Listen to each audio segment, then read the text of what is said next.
उसके लिए ग्रेट तालियां बजाओ सब लोग। बस मेरा कहना यही है बेटा, इतना ही ध्यान लगा के पढ़ाई कर लो तो पूरे नारायणा में टॉप कर जाओगे बेटा। जितनी शिद्दत से तुमने तैयारी की, नो डाउट बहुत अच्छा तैयारी किया, और इतना ही ध्यान से सिर्फ पढ़ाई कर लो। मैं कहता हूँ नारायणा की सारी ब्रांच के टॉपर भोपाल से ही निकलेंगे। देखो फॉर्मूला याद हो ना हो, डायलॉग सबको प्रॉपर याद थे, एक्टिंग प्रॉपर थी, कॉमर्स वालों का डांस प्रॉपर था, मतलब एक दिन में सब सीख गए। लेकिन पढ़ाई करने जब बैठते हो तो उसके बाद 2-2 दिन लग जाते हैं, फॉर्मूला याद नहीं होता। क्यों? इंटरेस्ट की बात है। खैर ये तो ज्ञान था, अब विज्ञान की बात करें। देखो बच्चों, एक सिंपल सी बात बताता हूँ। कहानी कहाँ से शुरू, कहानियां बहुत सारी मेरे पास। आज से 2 साल पहले की बात है, मैंने ये कोलार ब्रांच शुरू किया था कॉलेज का। तो 2 साल हो गया यहाँ पे, मतलब जैसे हम लोगों ने टेक ओवर किया था नारायणा के साथ और ये बनाना शुरू किया था।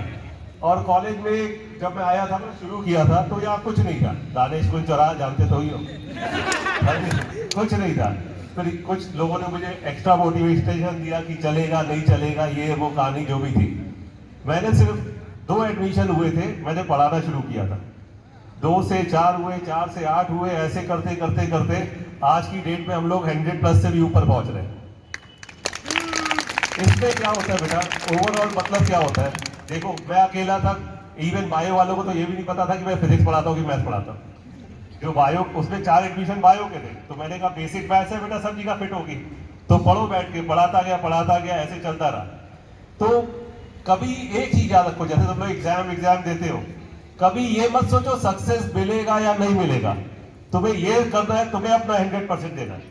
ये मत सोचो कि मुझे कुछ मिलेगा नहीं मिलेगा, छोड़ दो, लीव इट। तुम्हें बस एक ही काम करना है, अपना 100% दो, सक्सेस तुम्हारे पास आएगी अपने आप चल के। जैसे हम लोग एग्जाम देते हैं, हम लोग सोचते हैं मार्क्स कम आया ज्यादा आया, एक एनालिसिस करो, लेकिन लगातार आप अपना 100% दोगे, आप देखना अपने आप चीजों में चेंज आएगा। अब आगे बढ़ते हैं, जैसे हम लोग का कैरिकुलम चलता है। अब इसमें तुमने कहानी सुनी होगी बाज की कहानी सुनी है?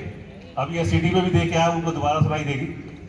बाज क्या करता है, अपने बच्चे को उठाता है, बहुत ऊंचाई तक ले जाएगा, फिर छोड़ देगा, और जैसे ही बच्चा गिरने वाला होता है वैसे ही बाज उसको पकड़ लेता है कि गिरा नहीं, फिर ऊपर तक लेके जाएगा और ऊंचाई तक लेके जाएगा, फिर उसको छोड़ देगा।